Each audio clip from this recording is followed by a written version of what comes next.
Après ça, le Doliprane sera peu pour vous. On vous demande de créer une bibliothèque fonction.h avec les fonctions suivantes. Int mystrlen qui contient le type caractère, myExtract qui prend 3 chaîne 1, chaîne 2, position nombre. Donc, ça c'est une fonction qui extrait. Je ne sais même pas ce que ça fait.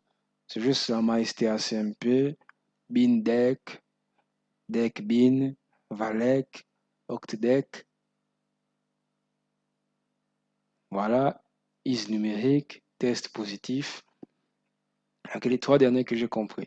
Test premier, test parfait. Les autres fonctions doivent deviner ce que ça doit faire.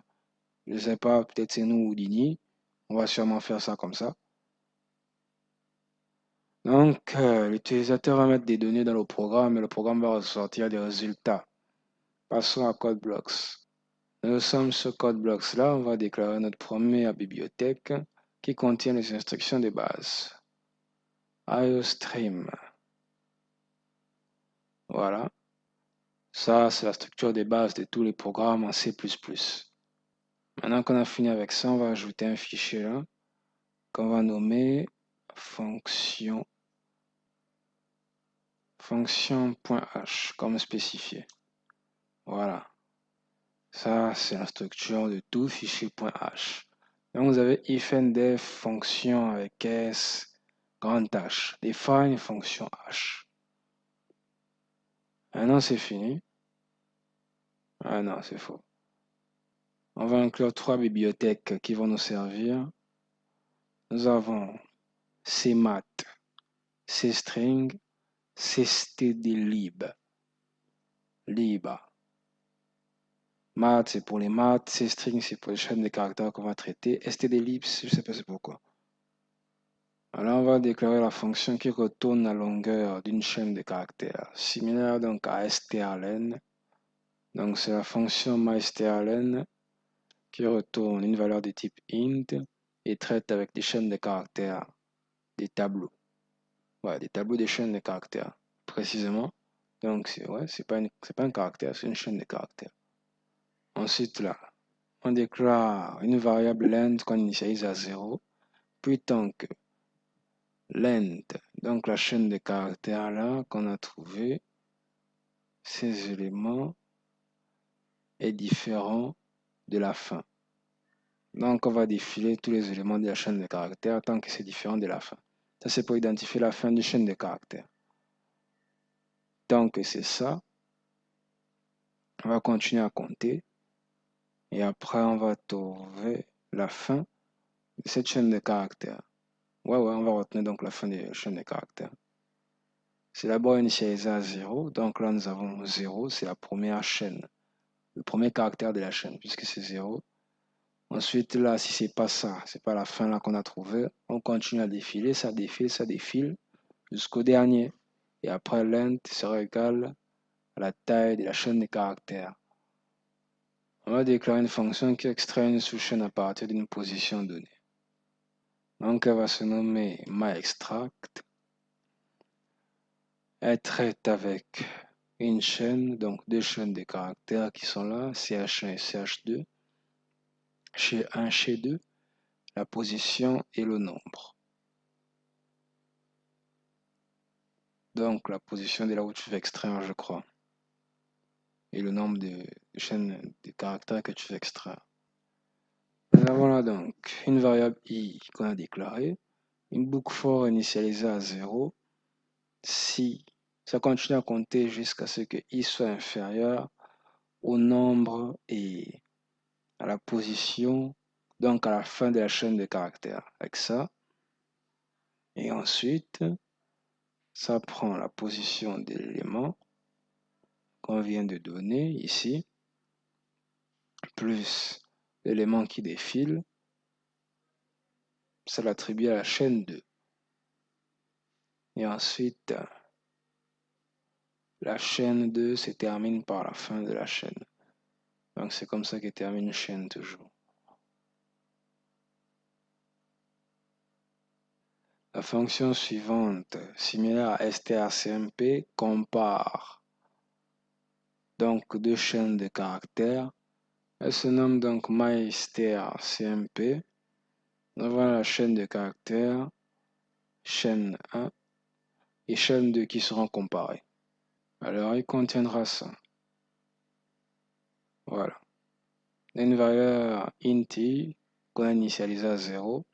Puis, tant que la chaîne 1, les éléments de la chaîne 1 ne sont pas égaux à la fin de la chaîne de caractères, pareil pour la chaîne 2 aussi, on vérifie si les chaînes là sont différents. Si les éléments de la chaîne sont différents. S'ils sont différents, on va retourner que CH1 moins CH2. Et là, on retourne la différence de chaque, la différence des caractères. OK? Et après, ça continue. Et là, donc, on retourne la différence.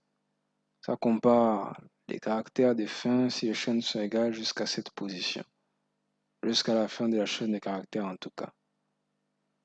Si c'est égal à moins 1, je crois que c'est pas égal. Si c'est égal à 0, ça veut dire qu'il n'y a aucun caractère est différent. Si c'est égal à 1, je ne sais pas. Oui, nous avons une fonction qui convertit un tableau binaire en nombre décimal. Donc nous avons là, ça se nomme bin_dec. Ça traite, ça retourne une valeur de type int. Ça traite avec un tableau qui reçoit des valeurs de type int et un NBR bit qui reçoit le nombre de bits. Ensuite, nous avons la variable décimale de type int qui est initialisée à 0.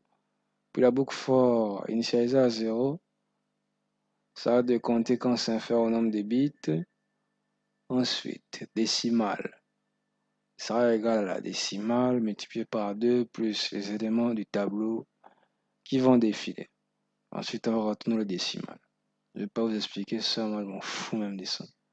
Puis on va faire la fonction qui convertit un nombre décimal en binaire et affiche les bits. Et là, avec ça, on voit maintenant.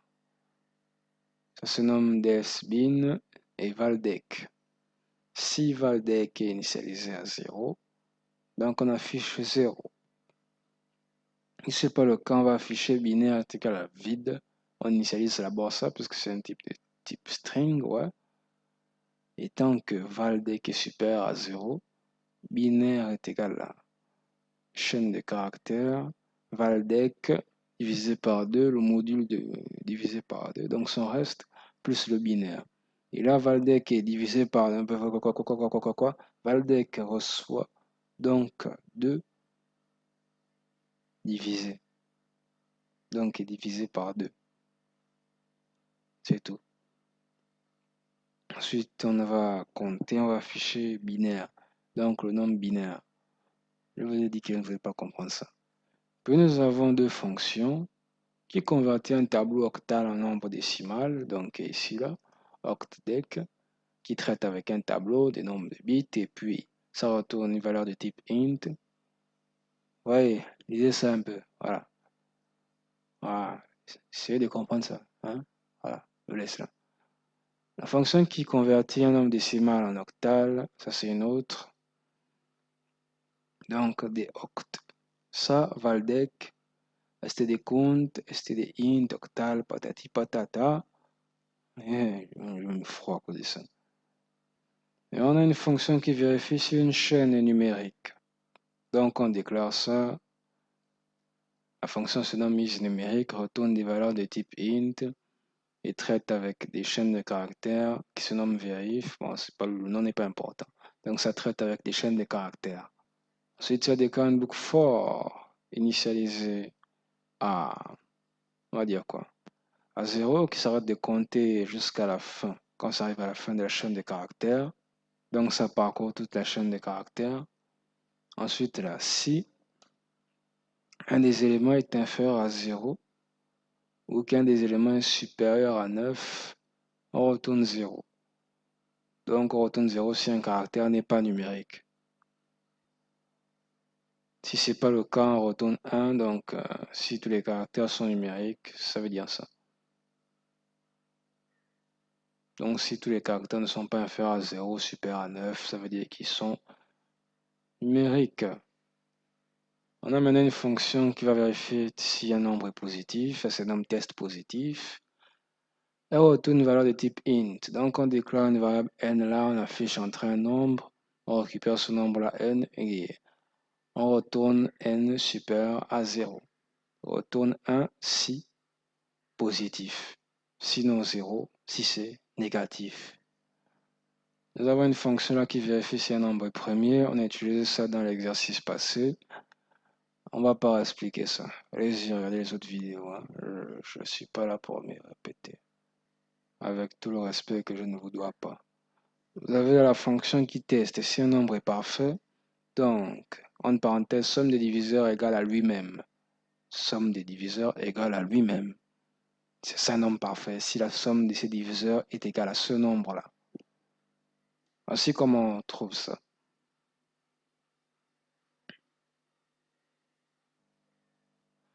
On a fini avec le fichier fonction.h. Maintenant, on va partir dans le fichier main.c, donc le fichier source. Juste là. Voilà. On va ajouter notre bibliothèque là. Putain de merde. Voilà. Fonction.h. Là, on l'a pris. Maintenant, on va aller utiliser chaque fonction qu'on a déclarée. Nous avons donc là le test de MyStrlen. On déclare une chaîne de caractères qui se nomme hello. Et après, on affiche la longueur de hello est égale à MyStrlen.str qui correspond à la chaîne de caractères que j'ai déclarée ici. Dans le test myExtract, là, on prend une chaîne de caractères, extrait, on prend myExtract de 0, donc on prend le rang 0 à 4. Ça veut dire qu'on prend les 4 premiers caractères de bonjour. Voilà. Et là, on va extraire, on va afficher donc cet extrait-là qui est extrait. Voilà. Donc, c'est ce qui est dit ici. Maintenant, MyStrCMP, c'est pour vérifier si Apple égale à banane. Là, on compare MyStrCMP, si c'est les deux là, et on va voir ce qui va se passer après. Puis nous avons le charabia suprême, ça commence par bindeck là. Vous voyez un tableau qui se nomme bin qui reçoit 1, 0, 1, 0. Binaire, décimal, bindeck, on convertit avec bin, donne la valeur 4. 4, ça correspond au nombre de bits. Là, nous avons, on teste donc deck bin, décimal, tatati patata, décimal en binaire, deck bin 10, donc ça convertit 10 en binaire. Ensuite, nous avons octdeck là, qui est 1, 2, 3, 4, ça va convertir ça là, ce que vous savez donc, octal en décimal. Ça va convertir le décimal en octal. Donc ça prend 10 là, ça convertit en octal. Puis nous avons les chatoyants à l'œil. Test de is numérique, la chaîne de caractères là, un tableau, il y a 1, 2, 3, 4, 5. Un numérique, on affiche là, avec la fonction is numérique num tel. Et là, test positif, c'est pour tester si un nombre est positif, on utilise la fonction test positif. Là, c'est le test des nombres premiers, si c'était premier ou pas, parfait, si c'est parfait ou pas. Maintenant, vous enregistrez ça, vous compilez. Alors, qu'est-ce que ça vous raconte ici? Longueur de hello, 5, extrait, bonjour. Comparaison, moins 1, c'est pas pareil, c'est normal. Décimal, binaire, 82, 12 est numérique entre un nombre positif. Si je mets 4, un peu bizarre. En tout cas, est parfait 1. Parce que ça retourne 1. Ça doit être à cause de ça. Est parfait 1. Est parfait 1. Test positif. 1 donc. Ah, vous avez fini. C'est trop long.